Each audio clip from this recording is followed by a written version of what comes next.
حدیث شریف حضرت عائشہ رضی اللہ عنہ بیان کرتی ہیں، رسول اللہ صلی اللہ علیہ وآلہ وسلم نے فرمایا، ماہر قرآن اطاعت گزار معزز لکھنے والے فرشتوں کے ساتھ ہوگا، اور جو شخص اٹک اٹک کر قرآن پڑھتا ہے اور وہ اس پر دشوار ہوتا ہے تو اس کے لیے دوہرا اجر ہوگا۔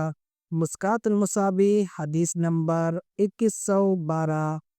حضرت عبداللہ بن عمر رضی اللہ عنہ بیان کرتے ہیں، رسول اللہ صلی اللہ علیہ وآلہ وسلم نے فرمایا، حامل و عامل قرآن سے کہا جائے گا، پڑھتا جا اور چڑھتا جا، اور ویسے ترتیل سے پڑھ جیسے تو دنیا میں ترتیل کے ساتھ پڑھا کرتا تھا، اور جہاں آخری آیات پڑھے گا وہی تیری منزل ہوگی۔ مشکوٰۃ المصابیح حدیث نمبر 2134۔ حضرت ابن مسعود رضی اللہ عنہ بیان کرتے ہیں، رسول اللہ صلی اللہ علیہ وآلہ وسلم نے فرمایا، جو شخص قرآن کریم کا ایک حرف پڑھتا ہے تو اسے اس کے بدلے میں ایک نیکی ملتی ہے، اور نیکی 10 گنا بڑھ جاتی ہے۔